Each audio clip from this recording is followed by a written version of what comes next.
Էլի բարև, հայր ջան, բարին ձեր հետ, այսօր ուզում եմ ձեր հետ կիսվեմ փող ըմբռնության մասին, ինչ ձևով պետք է արվի, օրինակների ձևով կպատմեմ ու կոնկրետ քայլ առ քայլ, որը որից հետո Բայց միջև այդ ուզում եմ մի թեթև հետ գնանք այսին պատրաստած թեմաները, որպեսզի մի անգամ էլ վերհիշենք ու ես ձեզ ասեմ, որը ոնց ու որտեղ կիրառվի։ Ոնց ասել էի, տնավարի կզրուցենք, որպեսզի ավելի հասկանալի լինի բոլորին, որովհետև այդ շատ կրթվածները ինչ լեքսիկոն էլ որ օգտագործես, մեկը կհասկանան։ Իսկ սովորական մարդը կարող է այդպես բարդ բառեր լինի, որ սկի լսած էլ չլինի, ոնց որ ես էլ կամ բառեր, որ առաջ անգամ եմ լսում։ Մի խոսքով առաջի թեման, որ ձեր հետ կիսվել եմ, այդ հաջողությանը հասնելու քայլերն էին, մի անգամ է հիշացնեմ ու այս մի հատ պակետա անհատականությունը վերաձևակերպելու միջոցա, այդ քայլերից առաջինը հստակ նպատակ սահմանելն էր, որը հիմքն է, հետո հզոր գաղափարներ, այսինքն մի քանի հոգով ձեր ընտրած նպատակի վերաբերյալ քայլեր անելը, արդեն ոնց որ այդ մի քանի հոգու կարողություններն ու հնարավորությունները գումարվում են ձերինին ու ավելի հեշտ ու ավելի զորեղ են դառնում։ Մյուս կետը ավելին անելն էր, ինչի համար ձեզ վարձատրում են։ Այսինքն այդ դեպքում էլ միշտ մի քայլ առաջ եք ձեր նույն գործը անողներից, որովհետև միշտ աշկի կընկնեք, եթե դուք վարձու աշխատողել եք, ավելի շատ հնարավորություններ կունենաք միշտ էլ։ Հիմա ես չմանրամասնեմ նորից այս սաղ կետերը, որովհետև եթե հետ գնաք, ովքեր կունենան ցանկություն, ես այտենց մանրամասը 2-3 կետով բոլորի մասին է խոսացել եմ։ Հիմա հաջորդը հավատն էր քո արածի նկատմամբ, որովհետև առանց հավատալու չի ստացվի առաջի հերթին, երկրորդն էլ որ դուք չհավատաք ձեր արածին, ուրիշներն էլ չեն հավատա։ Մյուսը ինքնակառավարման մասին էր, էլի հզոր գործիք է, հետո դրական մտածողության, էնտուզիազմի, սեփական նախաձեռնության, որ դուք պետք է որոշեք, ոչ թե ձեզ ասեն դուք ինչ պետք է անեք, հետո դաս քաղել անհաջողություններից, այսինքն համ վերաձևակերպել, այսինքն փոխեք այդ անհաջողության մեջ միշտ պետք է մտածես ինչ լավ բան կա ու միշտ մի բան կլինի։ Ստեղծագործ մտքի մասին էր մի կետը, ճիշտ մտածողության ու սովորությունների ուժի։ Այս ամբողջը, այս կետերը մի հատ պակետ է, որը որ բոլորին կարա օգուտ տա ու էլ եմ ասում, անհատականությունն է ամբողջությամբ փոխվում։ Ընդ բնավորության գծերը, դերերը եւ այլն։ Մյուս թեման, որ ձեր հետ արդեն էլի կիսվել եմ, այդ հոգեբանական մակարդակներից էր, որը պարունակում էր շրջակա միջավայրի մասին էր, վարքագծի, մտածողության, համոզմունքների, արժեքների, անհատականության, առաքելության ու հոգևորականության։ Ու սրանց մասին էլ եմ ես մանրամասը պատմել, ուղղակի հիմա ինչ եմ ուզում ասեմ, որ այս մակարդակները իմանալով կարաք համ ձեզ օգնեք, համ ուրիշներին, հետագայում նորից կխորանանք մի քիչ այս թեմայի մեջ, որովհետև այս մեծ թեմա է ու սրա համար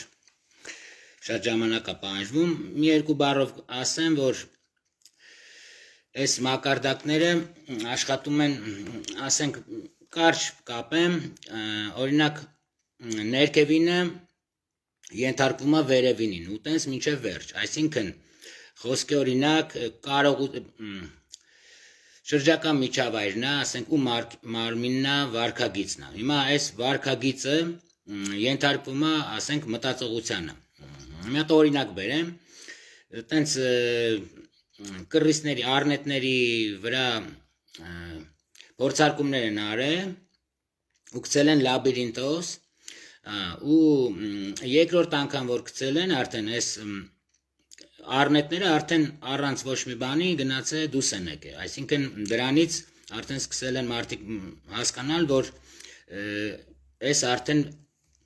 վարքագիծ չէ, այս արդեն մտածողությունն է, եւ տենց մինչև ամենավերևը։ Երրորդ, այս էլ ամենտեղ օգտագործվող է ու ուղղակի մարդու վարքագծից, ստեղ ասենք, կարաս հասկանաս ինչ մտածողություն ունի, ինչ համոզմունքներ ու արժեքներ ունի, ինչպիսի անհատականություն է տվյալ անձը, ու ընդ լիքը հմտություններ կա, որ կարելի է մարդուն օգնել։ Դրա մասին էսի բարդ մի քիչ մեծ թեմա է, կմանրանանք հետագայում։ Մյուս թեման, որը որ իշխանության օրենքներին էր վերաբերվում, էդ էլ մանիպուլյացիան իմանալը ու պաշտպանվելն է, որ մարդուն մի անգամ այս արդեն կոնկրետ ուրիշ ազգերի մեջ, որ ձեզ լավը զգաք ու լավ դիրքեր գրավեք ու չխափնվեք ու ձեր հանդեպ չկարողանան ոչ մի ձևի մանիպուլյացիաներ անեն։ Հիմա արդեն սկսում եմ ձեր հետ կիսվել այդ հմտություններից, որը որ դուք արդեն այս թեման դուք կորոշեք, որը որտեղ կիրառեք, որովհետև ստե համ ընտանիքի երեխեքի վերաբերյալ բաներ կա, համ էլ առօրյա կյանքում։ Հիմա նախանցած անգամ որ սկսել եմ այս թեման, խոսացել ենք, ասել եմ ձեզ տեսողական, լսողական, զգայական ու թվային այդ մեր ընկալման ալիքների մասին։ Այսինքն մենք բոլոր մարդիկ մենակ ունենք այս ընկալման ձևերը մենակ տենում ենք, լսում ենք, զգում ենք, հաշվարկում ենք, ուրիշ բան չկա, ինչի մասին էլ որ խոսքը ըլնի։ Ու հետո ասեցի ձեզ այդ, որ մարդիկ ամբողջացնում են, ասենք, խոսալու ընթացքում ամեն ինչ, ոչ ոք, այսպես խոսքի բառեր են օգտագործում։ Պետք է դրանց մանրամասնեք հարցերով ու ավելի կոնկրետանում է մարդը այդ հուզված վիճակից գալիս է կոնկրետ ինչի մասին է խոսքը, այդ վաղ արդեն կարելի է հասկանալ ու օգնել։ Այսինքն առաջի կետը պետք է հասկանանք այդ ընկալման ալիքը, որն ավելի շատ ընդունում է տվյալ մարդը, այսինքն մարդիկ կան, որ շատը լսելով են ավելի լավ հասկանում, բոլոր այս ալիքներն էլ ընկալում ենք, բայց մարդ կա լսելով ավելի լավ հասկանում, մարդ կա տենալով ավելի լավ հասկանում, մարդ կա զգալով։ Հիմա ու ես ընդ ներկայացրի ես երկու բան առաջ ելույթ, ոնց այդ ընկալման ալիքները հասկանանք։ Հետո մյուսը, որ ասենք այդ ձեր ասենք տված հրամանը կամ պահանջը փոխարինում եք մեղմ կառուցվածքներով, էլի, այսինքն մարդը համ չի վիրավորվում, համ էլ ձեր ասածը անում է ավելի լավ։ Հիմա անցնենք այս թեմային, ուրեմն դա առաջի գլխում էր։ Հիմա այս փոխըմբռնումը բոլոր ազդեցության գործիքների հիմքն է, մի խոսքով։ Կխոսանք հեսա, ես ձեզ կմանրամասնեմ ու օրինակներ կբերեմ ու ոնց արվի, ինչ արվի։ Այսինքն նմանակում է հայելայինն է, շարժումները, ժեստերը, կեցվածքը մարդու, հետո դեմքի արտահայտությունները, անձնական տարածքը, որն է շնչառության հետ հարմարվելը, խոսքի բնութագրերի տեմպը, այսինքն, հետո մակարդակը այդ բառապաշարի դրան, հիմա ձեզ ու այս տեխնիկաներ են ու ուղղակի մի տեխնիկա ընտրեք, կիրառեք,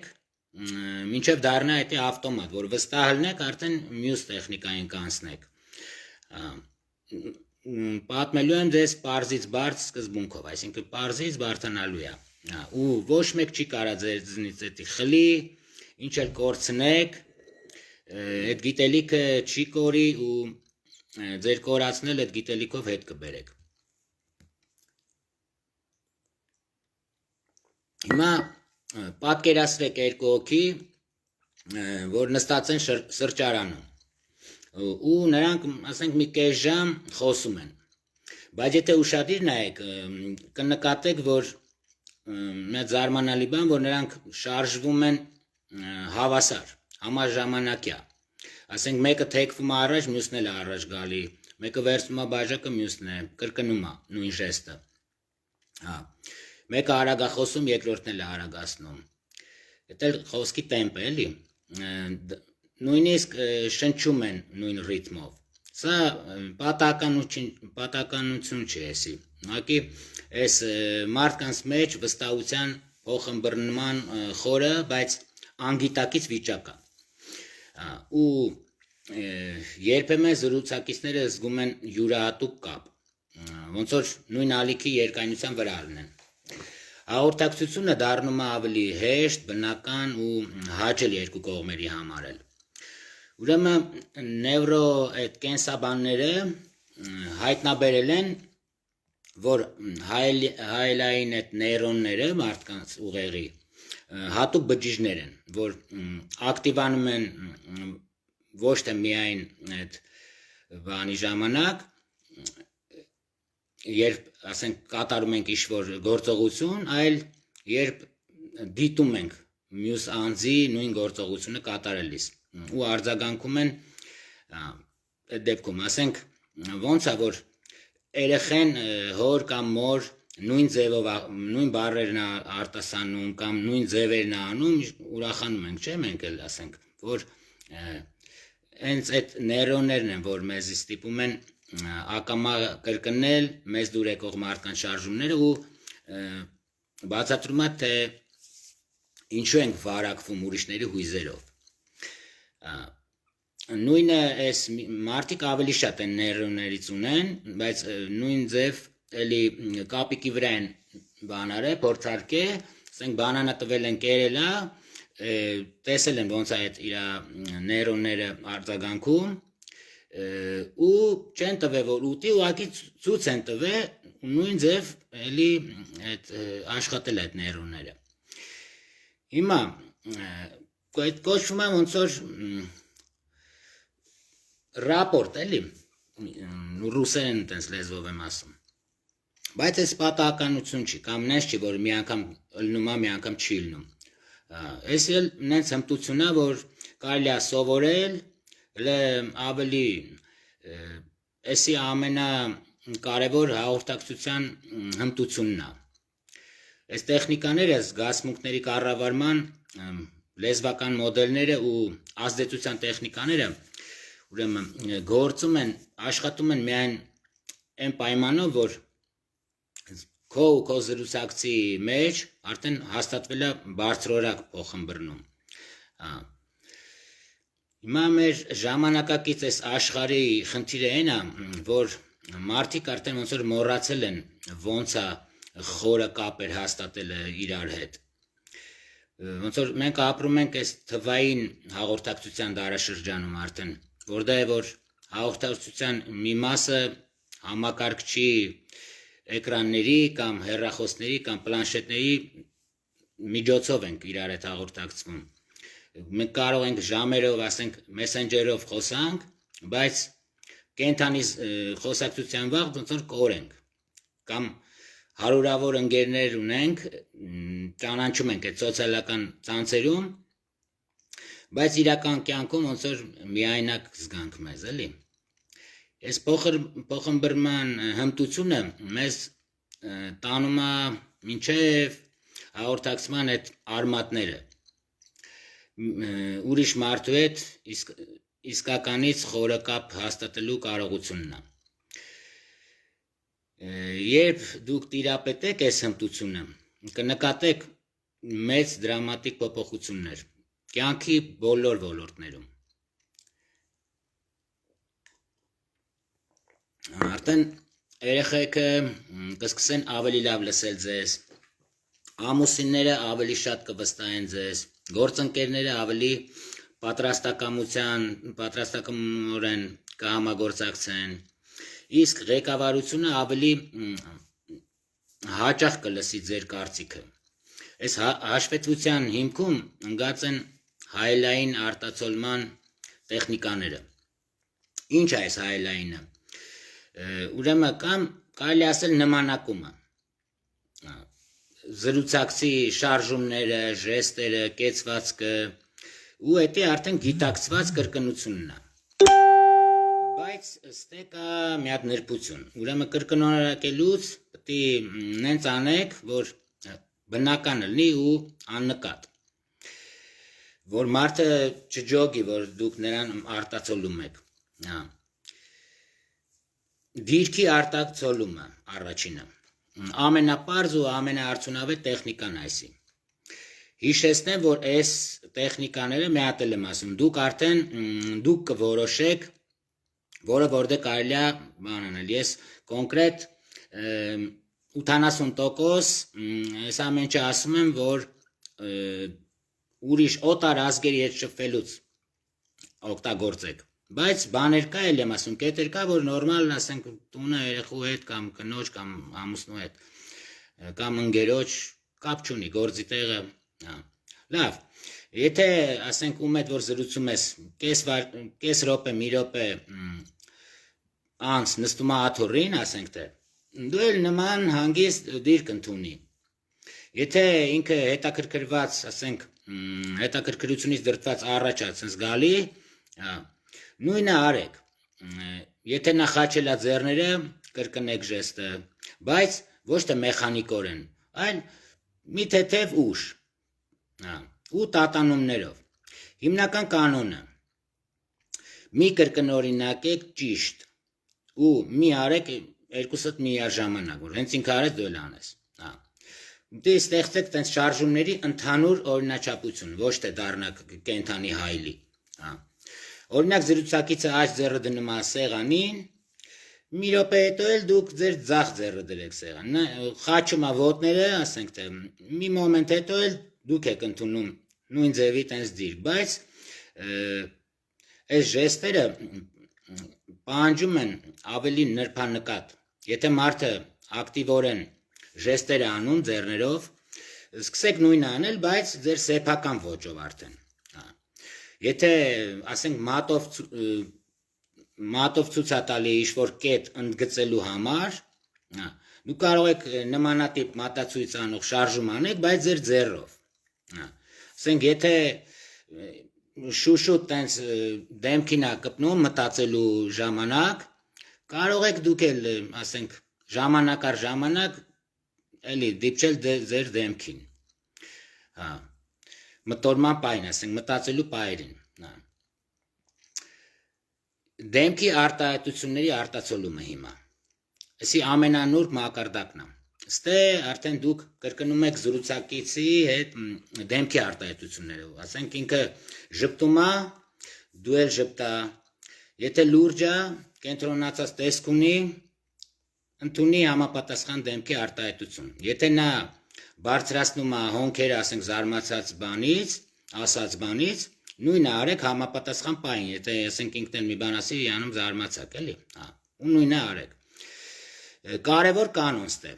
Ուրեմն նմանակում եք մենակ դրական ու չեզոք վիճակները։ Եթե մարդը նյարդացած է, ջղայնացած է, ագրեսիվ է կամ նեղված է, մի կրկնօրինակեք այդ հույզերը։ Այս ավելի կսրի հակամարտությունը ոնց որ։ Այս դեպքերում ավելի լավ է աստիճանաբար ցուցաբերել հանգստություն ու բարի կամք, ում հետ որ զրուցում եք, վարակում եք իրան ավելի դրական տրամադրությամբ։ Հայելային հիմա հեռավորությունը։ Էսի հաճախ անտեսվում է, բայց էլի շատ կարևոր բան է։ Յուրաքանչյուր մարդ ունի հաղորդակցման համար տենց իրան հարմարավետ հեռավորություն, անձնական տարածք ոնց որ։ Ու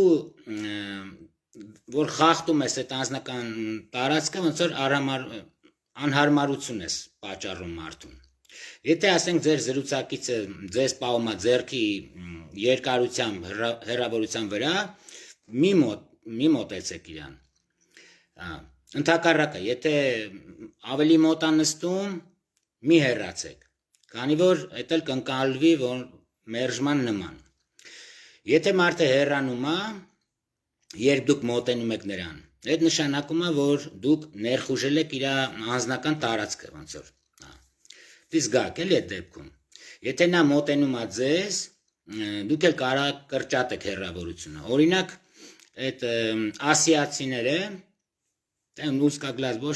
շփվելուց նախընտրում են ավելի մեծ հեռավորություն պահպանել, քան հարավ եվրոպացիները, ասենք, կամ ինտրավերտները պահպանում են ավելի մեծ հեռավորություն, կամ էքստրավերտները։ Հիմա շնչառությունը ու դրա փոխհարաբերությունների ժամանակ։ Դա էլ ամենաարդյունավետ, թեև քիչ հայտնի մեթոդ է, բայց էլի արդյունավետ է։ Շնչառության համաժամացումը անմիջականորեն կապված է մարդու արդեն հուզական վիճակի հետ։ Երբ անհանգստացած եք, ջղայնացած եք կամ բան, շնչում եք տենց մակերեսային ու արագ, չէ՞։ Կամ երբ թուլացած եք, շնչում եք խորը ու դանդաղ։ Երբ զայրացած եք, շնչառությունը դառնում է սուր ու ընդհատվող։ Ու հարմարվել զրուցակցի շնչառության ռիթմին։ Հիմա նայեք, դուք ավտոմատ կերպով արձագանքում եք նրա հուզական վիճակին այդ ժամանակ։ Սա շնչառության հաշվետվության տեխնիկայի միջոցով ենթագիտակցական մակարդակում արդեն ստեղծում է խորը փոխըմբռնման կամ մտերմության զգացում։ Նախ ուշադիր հետևեք ձեր ում այդ որ զրուցում եք իր շնչառությանը։ Կենտրոնացեք հետո ձեր նրա ուսերի, կրծքավանդակի կամ որովայնի շարժման վրա։ Որոշ մարդիկ շնչում են կրծքավանդակով, ուսերը բարձրացնում են, կամ կուրծքը լայնանում է, մյուսները շնչում են ստամոքսով։ Սկսեք համապատասխանեցնել ռիթմին, բայց ոչ ճիշտ։ Եթե մարդը ասենք ներշնչում է 3 վայրկյան, արտաշնչում է 4 վայրկյան, փորձեք նմանատիպը։ Հիմնական շնչառության ընդհանուր մեղեդին ուղղակի որ լինի։ Ոչ թե մաթեմատիկական ճշգրտությամբ։ Երբ զգաք, որ մտել եք ռիթմի մեջ, կարաք սկսել աստիճանաբար կարաք դանդաղացնեք ձեր շնչառությունը։ Ու հետաքրքիր է, որ ձեր զրուցակիցը ենթագիտակցորեն արդեն կսկսի դանդաղացնել իր շնչառությունը ձեզանից հետո։ Այս թույլ է տալիս հանգստացնել անհանգիստ մարդուն ու նվազեցնել լարվածությունը, ասենք, եթե կոնֆլիկտային իրավիճակ է, ավելի վստահելի մթնոլորտ է ստեղծում։ Հիմա ինտոնացիայի հաշվետվությունը։ Դա գործում է խոսքի վոկալ այտենց բնութագրերի հետ։ Յուրաքանչյուր մարդ ունի իր ուրույն ձայնային ստորագրությունը, ոնց որ ասած, տեմբրը, տեմպը, ծավալը, ինտոնացիայի օրինաչափությունները, ասենք։ Հարմարվելով դրան, դա էլի ստեղծում եք ոնց որ ազգակցական արդեն կապի ու մտերմության զգացողություն։ Եթե ասենք ձեր զրուցակիցը խոսում է հանգիստ ու դանդաղ, չպետք է նրան բարձր ձայնով տենց ահաբեկեք, կստեղծի էդի ասենք դիսոնանս ոնց որ էլի, չի դզի։ Ավելի լավ կլինի նաև իջեցնեք ձեր ձայնը ու դանդաղացնեք տեմպը։ Ոնց որ ինքը մոտավորապես որ համարյա նույն բանն է լինում։ Եթե մարդը խոսում է արագ ու էներգետիկ, ձեր դանդաղ զսպված խոսքը արդեն կգրգռի նրան։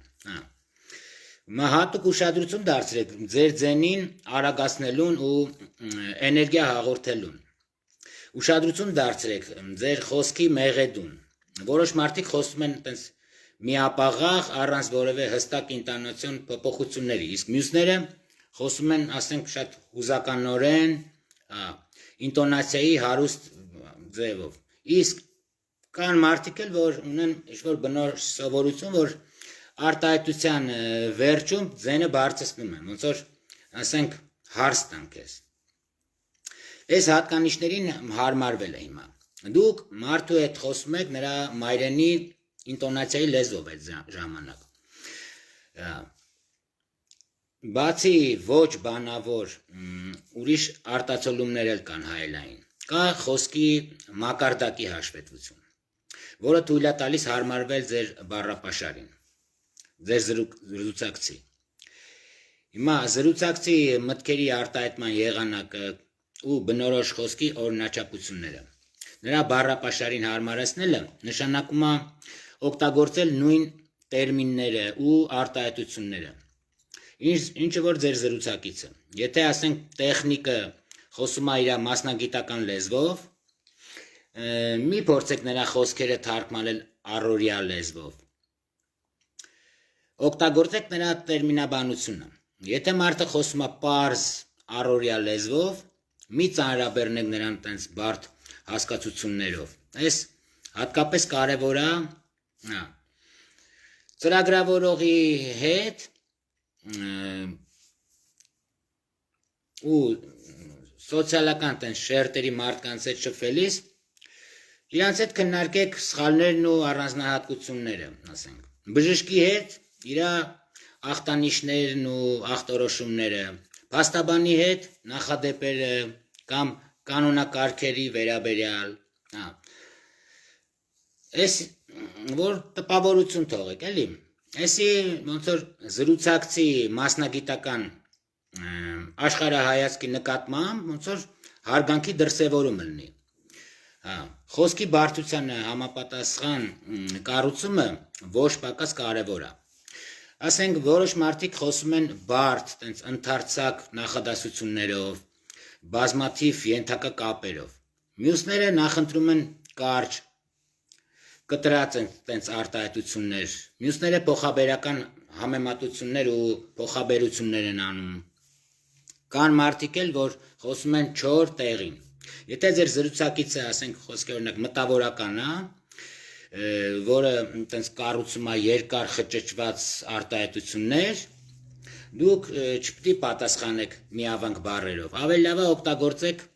ընդլայնված տենց կառուցվածքներ։ Ինչքան կարաք։ Ցույց տվեք, որ կարաք մտածեք նրա բարդության մակարդակով։ Եթե մարդը խոսում է պարզ ու կոնկրետ, ասենք այդ վաղ ձեր բարդ դատողությունները նրան կթվան տենց խորտ, էլի։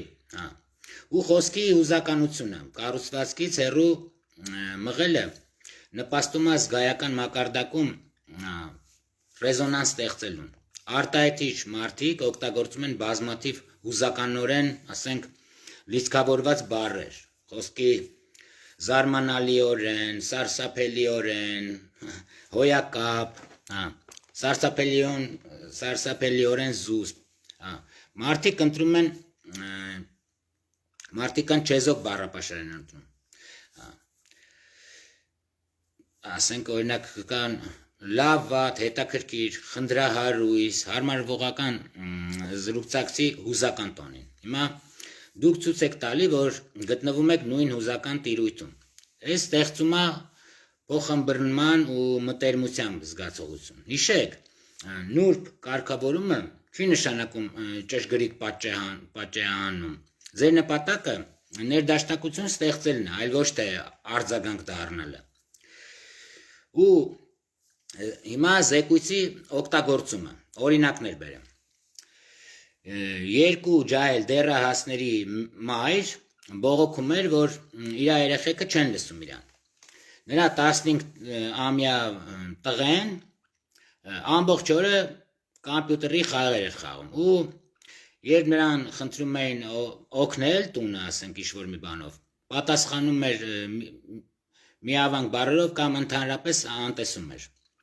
Իսկ 13-ամյա աղջիկը դուստերը անընդհատ շփվում էր սոցիալական ցանցերում ու ագրեսիվորեն արձագանքում էր ցանկացած մեկնաբանության։ Խնդիրը այն է, որ այս կինը դեռահասների հետ շփվում էր այնպես,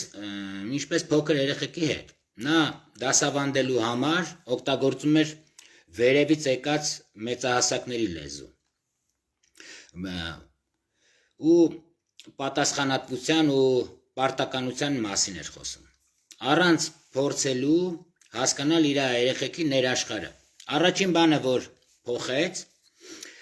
սկսեց ուսումնասիրել երեխեքի հետաքրքրությունները։ Ու մի քննադատեք կամ մի արգելեք, այլ անկեղծորեն հետաքրքրվեք։ Այս կնիկը խնդրեց իր որդուն պատմել իրեն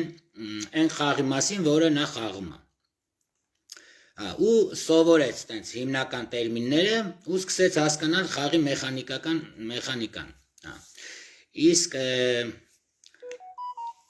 աղջկա հետ սկսեց քննարկել սոցիալական այդ ցանցերից, տեսանյութերից ու հարցրեց,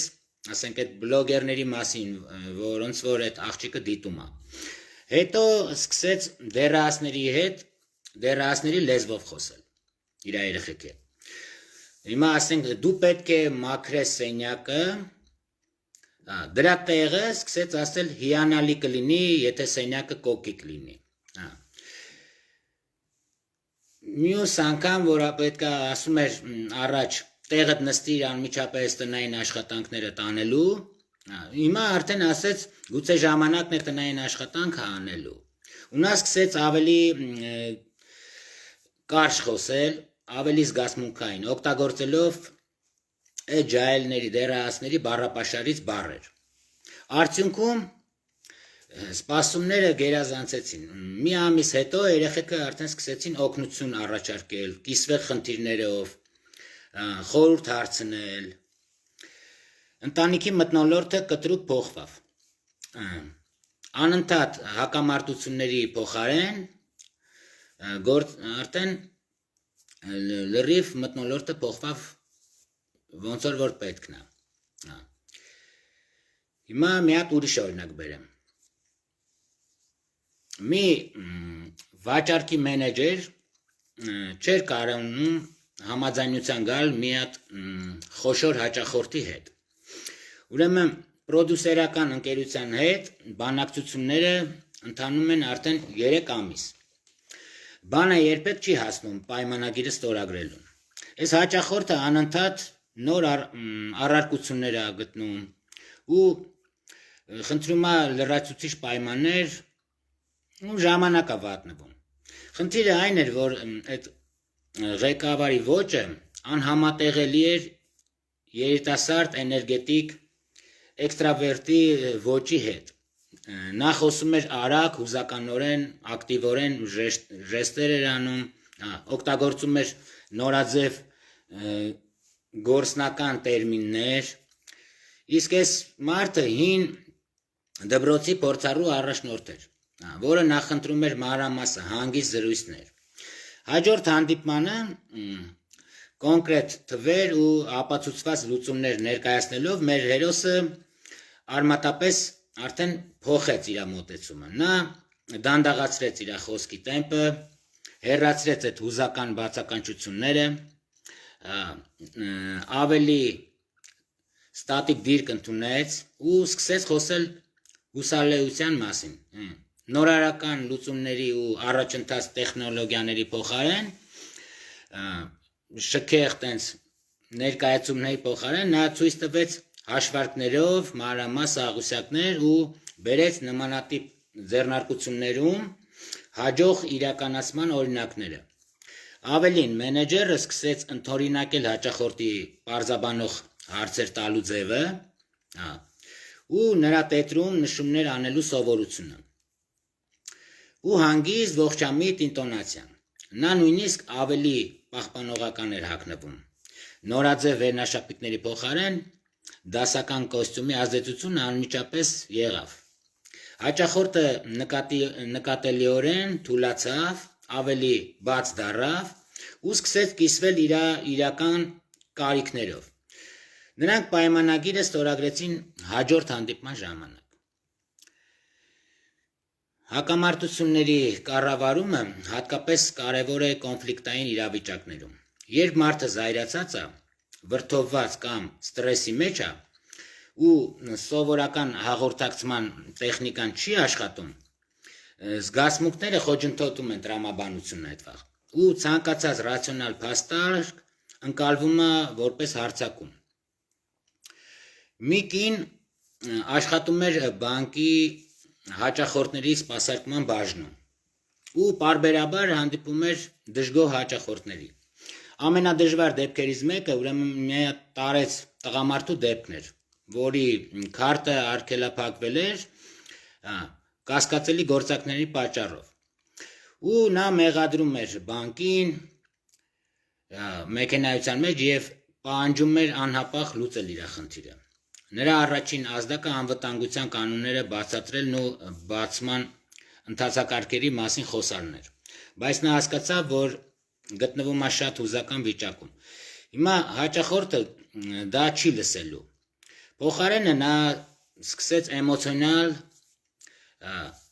նա չառաջարկեց կամ արդարացումներ չբերեց, այլ ընդունեց հաճախորդի զգացմունքները։ Ասեց. ես հասկանում եմ, թե որքան հիասթափեցնող է, երբ հանկարծ չես կարողանում օգտագործել քո փողը։ Քո իրավիճակում գտնվողը ոչ ոքի, բոլորն էլ կվրդովվեին։ Բայց հետո նա հարմարվեց նրա էներգիային։ Նա խոսում էր մի փոքր ավելի արագ ու ավելի հուզական, քան սովորաբար, բայց չէր գոռում այդ մարդու պես։ Նա օգտագործեց նրա սեփական խոսքերը։ Այս կինը խոսեց անճաշակության մասին։ Մարդը կինը նույնպես այդ բառը օգտագործեց։ Նա ստեղծված իրավիճակը անվանեց անընդունելի բիձեն։ Այս կինը համաձայնեց, որ իրավիճակը իսկապես անընդունելի է։ Ու աստիճանաբար, երբ զեկույցը հաստատվեց արդեն կնոջ ու դրա միջև, կինը սկսեց իջեցնել իր հուզական ջերմաստիճանը։ Ու նա խոսում էր ավելի հանգիստ, դանդաղ, հաճախորդը անգիտակցաբար սկսեց արդեն համաժամեցնել իր ձենը կնգահել։ Միայն դրանից հետո նա հանդարտվեց ու անցավ իրավիճակը բացատրելուն ու լուծում գտնելուն։ Արդյունքում հաճախորդը ոչ միայն լուծեց իր խնդիրը, այլև շնորհակալություն հայտնեց նրան համբերատարության ու պրոֆեսիոնալ լինելու համար։ Ու լեհեջ հետագայում մի քանի հոգել իր ծանոթներից բերեց այդ բանկ։ Հիմա վարժություններ ասեմ։ Առաջինը հայելու մոտ զբոսանք։ Տենց է կոչվում։ Ընտրեք մի հատ հասարակական վայր, կաֆե, պարկ, առևտրի կենտրոն ու մարդկանց դիտարկեք այդտենց զույգերի, մի կես ժամ ասենք օրինակի համար, ու ուշադրություն դարձրեք նրանց շարժումների համաժամանակայինությանը։ Կեցվածքները, ժեստերը, ու դուք կնկատեք, որ լավ շփվող մարդիկ անգիտակցաբար կրկնօրինակում են միմյանց։ Ու սա կօգնի ձեզ զարգացնել ձեր դիտարկման հմտությունները ու ոչ վերբալ ազդանշանների ըմբռնումը։ Երկրորդը շնչառության համաժամեցումը։ Այդ կարակ պարապեք սիրելիների, ամուսնու, ընկերոջ կամ գործընկերոջ հետ։ Նստեք միմյանց դիմաց, ասենք օրինակի համար, ու փորձեք համաժամեցնել ձեր շնչառությունը։ Սկզբում այս ամենից գիտակցված գործընթաց կլինի։ Բայց մի քանի րոպե անց դուք կմտնեք բնական ռիթմի մեջ։ Ուշադրություն դարձրեք, թե ինչպես է էսի ազդում մտերմության ու փոխհրնման զգացողության վրա։ Երրորդը ինտոնացիայի արտացոլումը։ Օրվա ընթացքում փորձեք հարմարվել տարբեր զրուցակիցների եւ արագ խոսող մարդկանց խոսքի տեմպին։ Այդ վաղ արագացրու, դանդաղների հետ դանդաղացրու ու նկատեք ոնց է սա ազդում հաղորդակցության որակի վրա։ Մարդկանց մեծ մասը նույնիսկ չի գիտակցում այս հարմարվողականությունը, բայց նրանք զգում են, որ ձեր հետ շփվելը հեշտ է։ Մյուսը բառապաշարի հաշվետվությունը։ Ընտրեք ձեր շրջապատից մի մարդու ու մի շաբաթ գիտակցաբար օգտագործեք նրա սիրելի բառերը ու արտահայտությունները։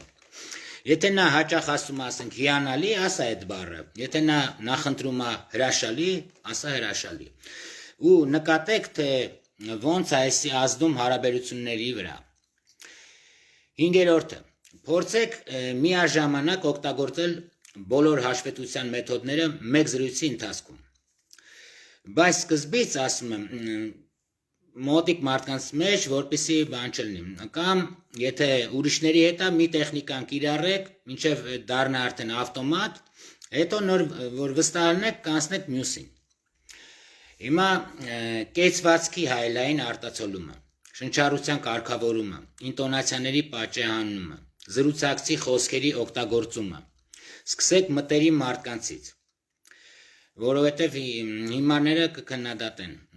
ու չեն վերլուծի ձեր վարքագիծը։ Ու այդ ամեն ինչը արեք աստիճանաբար։